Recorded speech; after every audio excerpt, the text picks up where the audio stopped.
Whether art imitates life or the other way around, one thing for sure is those who control the stories control the culture. And for far too long when it comes to film and television, women have been systemically aged out and virtually erased from the stories that are told.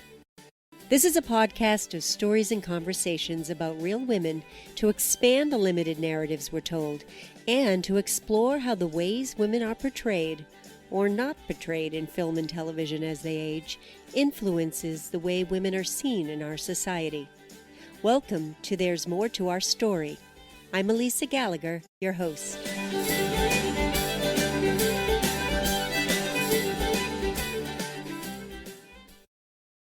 Hi. Thanks for being here. I'm Alica Gallagher, and this is episode 1 of There's More to Our Story.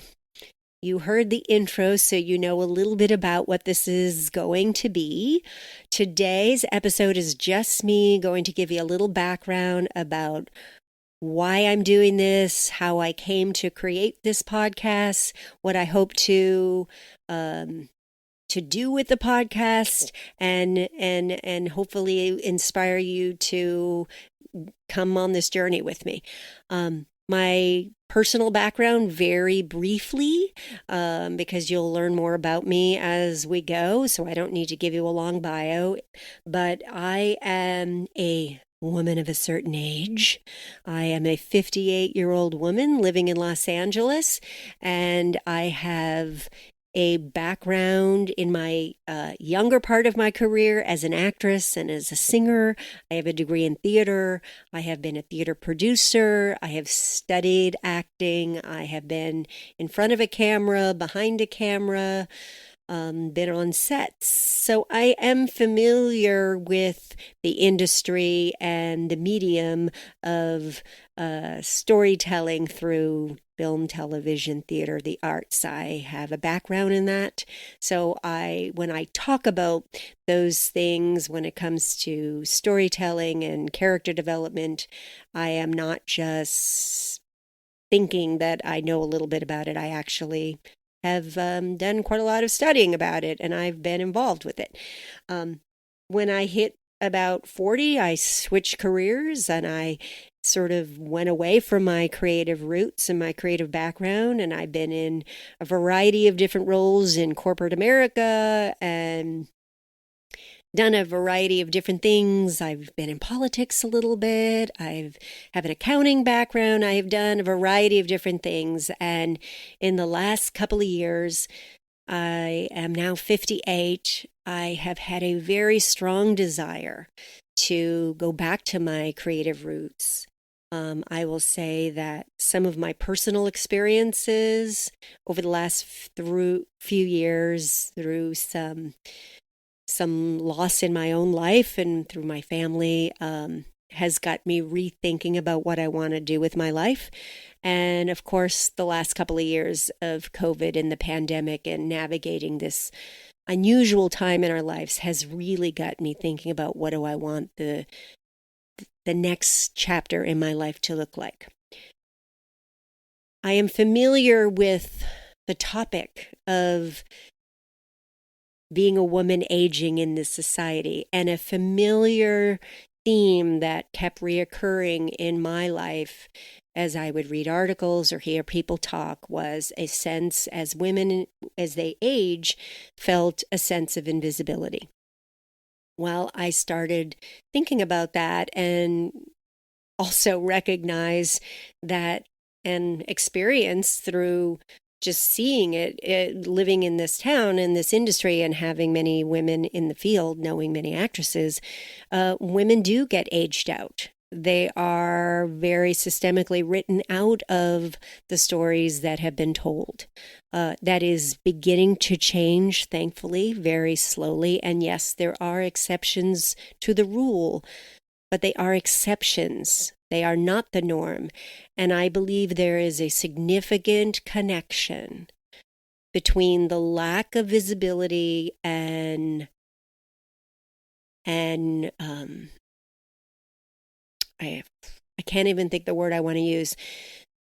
The lack of storytelling that accurately reflects women as they age.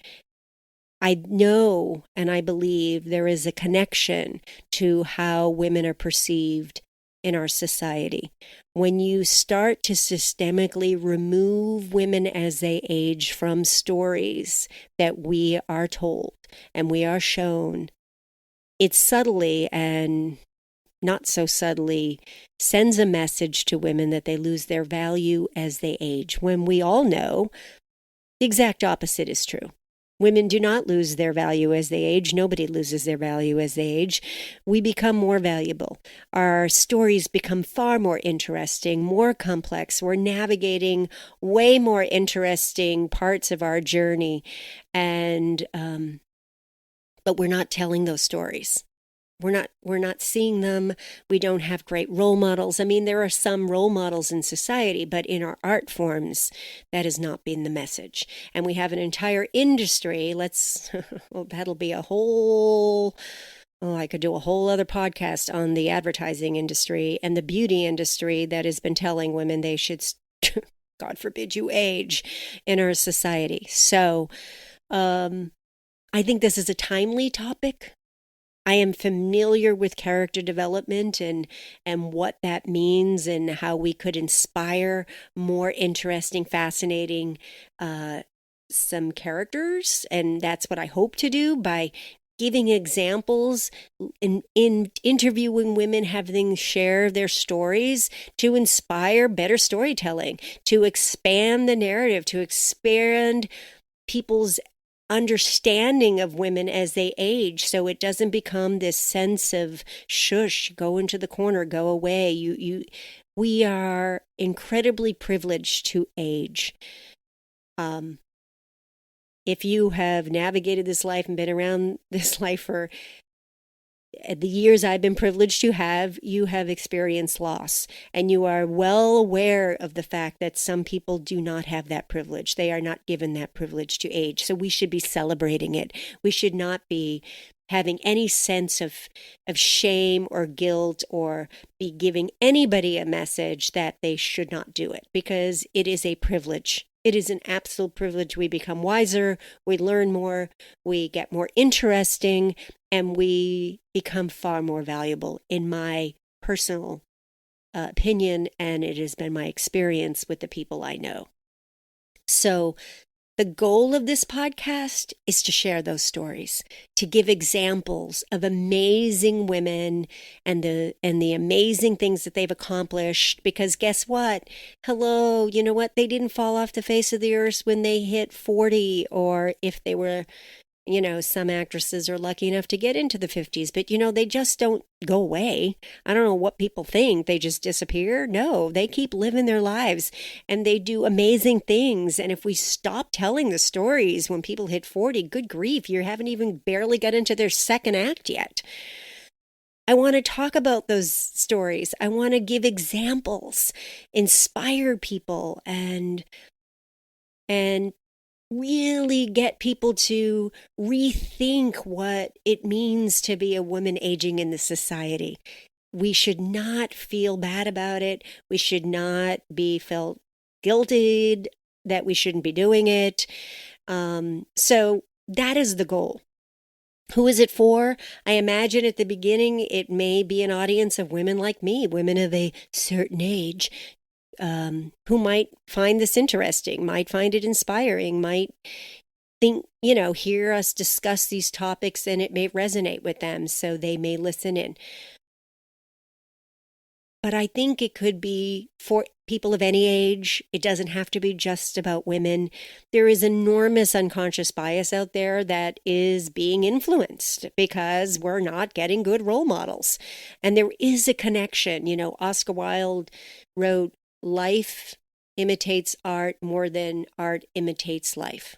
I happen to believe that's true, though I am open to the conversations that it could be the other way around, or it could be a combination. I don't know. It's a chicken egg sort of scenario, and I want to discuss it.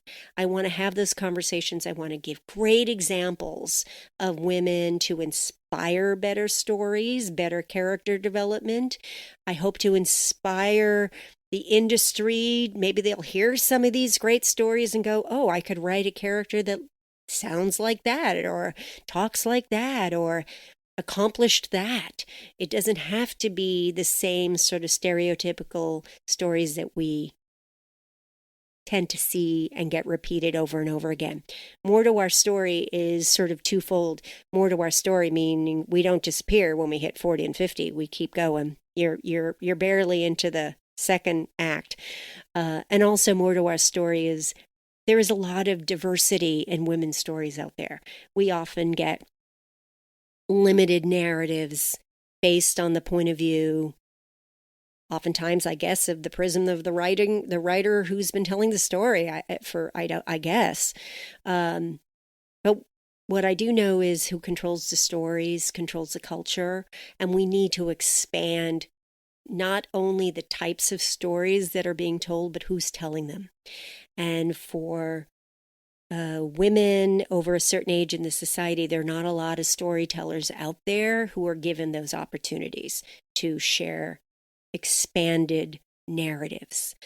So I don't see a lot of stories that look like me, characters that navigate the world as I do.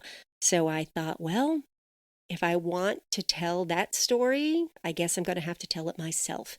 And my hope is to also be able to bring other people into this podcast to share other stories. It isn't just about mine, but I do have a point of view. I know a little bit about the topic, being a 58-year-old woman in this society.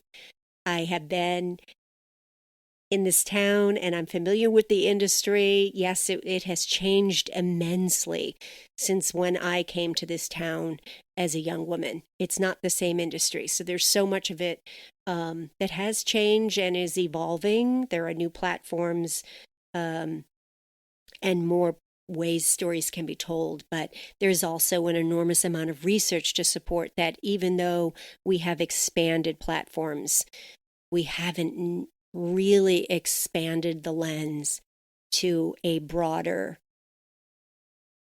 number of characters and women that accurately reflect the reality of women in our society. So that's what this is about. I'm glad you're here. I'm very excited. I'm learning as I go. I imagine the format will evolve.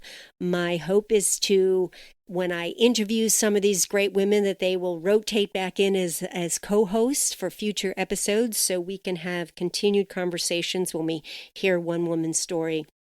Sort of reflect back on what we heard, and I think just having as an audience, as a listener,